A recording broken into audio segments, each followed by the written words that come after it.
எல்லாருக்கும் வணக்கம். நம்ம இந்த வீடியோல எத பத்தி பார்க்க போறோம்னா, ஹேனா அப்படின்ற ஒரு கேரக்டருடைய கேஸ் ஃபைல பத்தி தான் பார்க்க போறோம். இது வந்து ஒரு ஃபர்ஸ்ட் இம்ப்ரஷன் வீடியோ. இவங்க வந்து ஒரு எக்ஸாம்ல 91 எடுத்திருக்காங்க 100க்கு. அதே மாரி இன்னொரு எக்ஸாம்ல பார்த்தீங்கன்னா, 78 எடுத்திருக்காங்க 100க்கு. 2மே ஒரே ஸ்டூடண்ட்டுடைய பேப்பர் தான். நம்ம இதுல வந்து பிளஸ், மைனஸ் அத பத்திலாம் பார்க்க போறதில்ல. ஜஸ்ட் ஒரு ஃபர்ஸ்ட் இம்ப்ரஷன் எப்படி இருக்கு அப்படின்னு தான் பார்க்க போறோம். இந்த வீடியோ ஏன் போடுறோம்னா, 58 அப்படின்னும்போது 100க்கு 78. அதுக்கு அடுத்த பேப்பர்ல பார்த்தீங்கன்னா 91. ஒரு சில நேரத்தில பேரண்ட் வந்து என்னுடைய வார்ட் வந்து 90 எடுக்குறாங்க வழக்கமா இங்கிலீஷ்ல. அதனால ஒண்ணும் பிரச்சனை இல்ல. ஆனுவல்ல வந்து பப்ளிக்ல வந்து எடுத்துருவாங்க. 90 எடுத்துருவாங்க, 95 எடுத்துருவாங்கன்னு நெனைப்பாங்க. அது ஒரு சில நேரத்தில நடக்கும். ஆனா ஒரு சில நேரத்தில நடக்காது. திடீர்னு ஒரு 15 மார்க் குறைஞ்சிரும். அது ஏன் குறைஞ்சதுன்னு நம்ம அதுக்கப்புறம் உட்காந்து ரிசர்ச் பண்றதுல வேஸ்ட்டு. பட் ஆனா அதுக்கு முன்னாடியே நம்ம அதுக்கான ஒரு ஒரு பிளானிங்கு, ஒரு ரிசர்ச்ச பண்ணும்போது நம்மளுக்கு அது யூஸ்ஃபுல்லா இருக்கும். அத பத்தி தான் நம்ம பார்க்க போறோம். ஃபர்ஸ்ட்டு நம்ம பார்த்தோம்னா, பேசேஜ் காம்ப்ரிஹென்ஷன் அதாவது புக்குக்கு வெளியில இருக்கிற ஒரு கான்செப்ட்ட படிச்சு, அத புரிஞ்சுக்கிறாங்களான்ற பேசேஜ் காம்ப்ரிஹென்ஷன்ல அவுட் ஆஃப் 20க்கு 19 எடுத்திருக்காங்க. இவங்களுக்கு வந்து ஒரு நல்ல அண்டர்ஸ்டாண்டிங் இருக்கு. பட் ஆனா, அதே வேற ஒரு ஆன்சர் ஷீட்ல பார்த்தீங்கன்னா, ஃபர்ஸ்ட்டு வந்து 10க்கு 9 எடுத்திருக்காங்க. அதுக்கப்புறம் 10க்கு 6 தான் எடுத்திருக்காங்க. அதனால வந்து இவங்க ரொம்ப அட்வான்ஸ்டா குடுத்துட்டா கொஞ்சம் அண்டர்ஸ்டாண்ட் பண்றது கஷ்டமா இருக்கு. ஸோ நெறைய அவுட் ஆஃப் த புக் போய் ரீட் பண்ணி அத அண்டர்ஸ்டாண்டிங்கா வளர்த்துக்கணும். அண்டர்ஸ்டாண்டிங்ன்றது வந்து எப்படின்னா, இந்த சைக்கிள் மிதிக்கும்போது பேரண்ட் வந்து ஹெல்ப் பண்ணுவாங்க. அப்போ வந்து நம்மளுக்கே தெரியாம நமக்கு வந்து ஒரு பேலன்ஸ் கிரியேட் ஆகும். அது வந்து எப்படி உருவாச்சுன்னு சொல்ல முடியாது. அப்பா தான் கத்துக் குடுத்தாருன்னு சொல்லுவாங்க. ஆனா சைக்கிள் அப்பா கத்துக் குடுக்கல. நம்மளுக்கு உருவான அந்த பேலன்ஸால தான் நம்ம சைக்கிள கத்துக்கிட்டோம். அதே மாரி தான் இந்த ரீடிங் காம்ப்ரிஹென்ஷன் அப்படின்றதும், நம்ம எந்த அளவுக்கு வெளிய போய் ரீட் பண்ணி அண்டர்ஸ்டாண்ட் பண்றோமோ, அந்த அளவுக்கு நம்மளுக்கு டெவலப் ஆகும். ஏன்னா, அது ஒரு ஸ்கில்லு. பட் அத நம்ம டெவலப் பண்ணிக்கலன்னா, கண்டிப்பா அது டெவலப் ஆகாது. சரி இது ஃபர்ஸ்ட் இம்ப்ரஷன் வீடியோ. நம்ம உள்ள போய் பார்ப்போம். வேற எதனா எப்படி இருக்கு? எப்படி யோசிக்கிறாங்க? அப்படின்றதெல்லாம் பத்தி பார்ப்போம். இங்க வந்து லெட்டர் ரைட்டிங் எழுதியிருக்காங்க. அட்ரஸ் எழுதியிருக்காங்க. ஒரு 3 லைன்ஸ்ல அட்ரஸு, ஃபுல் ஸ்டாப், கம்மா அதெல்லாம் இல்ல.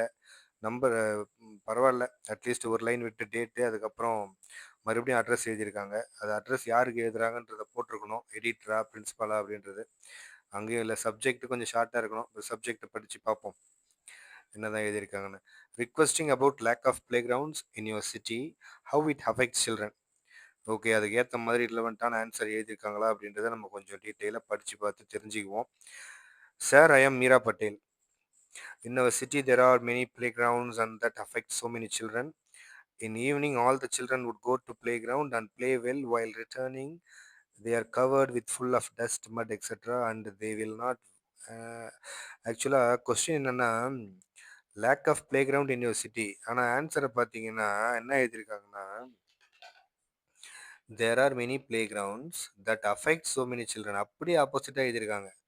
அதாவது இங்க டீச்சரே வந்து லேக் ஆஃப்னு போட்டிருக்காங்க. எவ்வளோ மார்க் போட்டிருக்கான்னு முதல்ல பார்ப்போம்.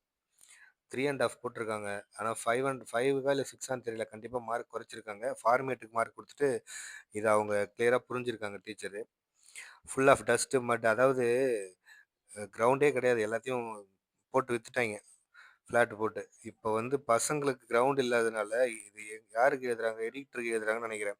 எழுதும்போது இங்க கிரவுண்ட் இல்ல. அதனால வீட்ல உட்காந்து பசங்க வந்து விளையாடிக்கிட்டு இருக்காங்க. ஆன்லைன்ல கேம் சோம்பேறியா மாறுறாங்க. அப்படின்றத எழுதுறதுக்கு பதிலா, இங்க கையில மண்ணு ஒட்டுது, கால்ல மண்ணு ஒட்டுது. அதுக்கப்புறம் டிசீஸ் வருது. டிசீஸ் வராது. அங்க போய் நீ விளையாடினா தான் டிசீஸ் வராது. கைண்ட் ஆஃப் டிசீஸஸ்ன்னு இங்க எழுதியிருக்காங்க.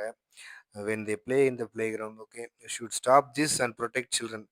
ஆக்சுவலா அதிகமா வந்து டிசீஸ பத்தியும், பிளே கிரவுண்ட் இருக்கிறதுனால என்ன வருதுன்றத பத்தியும் எழுதியிருக்காங்க. ஆனா கொஸ்டின பார்த்தீங்கன்னா, லேக் ஆஃப் பிளே கிரவுண்டு. சரி. பட் 91 எடுத்திருக்காங்கன்றதுனால நம்ம கண்டிப்பா மரியாதை குடுத்து தானே ஆவணும். அதுக்கப்புறம் யுவர்ஸ் ட்ரூலிக்கு அப்புறம் ஸ்டூடண்ட்டுடைய நேம் எழுதிட்டு அடிச்சிருக்காங்க. ஸோ இவங்க கண்டிப்பா 91 எடுத்தாலும் நெறைய நெறைய இஷ்யூஸ் இருக்கு. இவங்க வந்து இத அப்படியே கன்டின்யூ பண்ணாங்கன்னா 10த்ல கண்டிப்பா 91 வருதோ இல்லையோ அதுக்கு மேல வராது. ஸோ இவங்க இன்னும் 1000 டேஸ் இருக்கு. நெறைய ஹார்ட் ஒர்க் பண்ண வேண்டியது இருக்கு. பட் இது ஒரு ஃபர்ஸ்ட் இம்ப்ரஷன் வீடியோன்றதால நம்ம இதுக்கு மேல போக முடியாது. பட் கடைசியா நம்ப இத மட்டும் படிச்சுருவோம். சச்சின் டெண்டுல்கர் டாபிக் காணோம். டாபிக் இங்க சச்சின் டெண்டுல்கர் எழுதிருவாங்க. அநேகமா இது பயோகிராஃபியா இருக்கும். சச்சின் டெண்டுல்கர், சச்சின் டெண்டுல்கர். இங்க ஒரு சச்சின் டெண்டுல்கர் இருக்கு. இங்க ஒரு சச்சின் டெண்டுல்கர், இங்க ஒரு சச்சின் டெண்டுல்கர். ஸோ இவங்க ப்ரோனவுன் யூஸ் பண்ணல. இதில வந்து கிட்டத்தட்ட பல ஆங்கில நம்ம ஆராய்ச்சி பண்ணி style, writing skill, LSRW, thinking அது இது நம்ம ஆராய்ச்சி பண்ண வேண்டியது இருக்கு. பட் இது ஒரு ஃபர்ஸ்ட் வீடியோ. எனக்கு எப்படி பேசுறதுன்னு ஒரு கிளியரான ஐடியா இல்ல. பட் ஏதோ இதுவரைக்கும் நம்ம பண்ண வரைக்கும் போதும்னு நெனைக்கிறேன். இந்த ஸ்டூடண்ட் நம்ம கன்டினியூஸா ரிவ்யூ பண்ணுவோம். ரிவ்யூ பண்ணி, ரிசர்ச் பண்ணி, அனலைஸ் பண்ணுவோம். இந்த கேஸ் ஸ்டடிய நம்ம ஃபுல்லா படிக்கலாம். உங்களுக்கு எதனா ஐடியா, சஜஷன் இருந்தா நீங்க கமெண்ட்ல போடுங்க. இத பண்றதுனால யாருக்கு என்ன லாபம்னு பார்த்தீங்கன்னா, இந்த ஸ்டூடண்ட் வந்து இப்போ 7த்லேருந்து 8த் போறாங்க.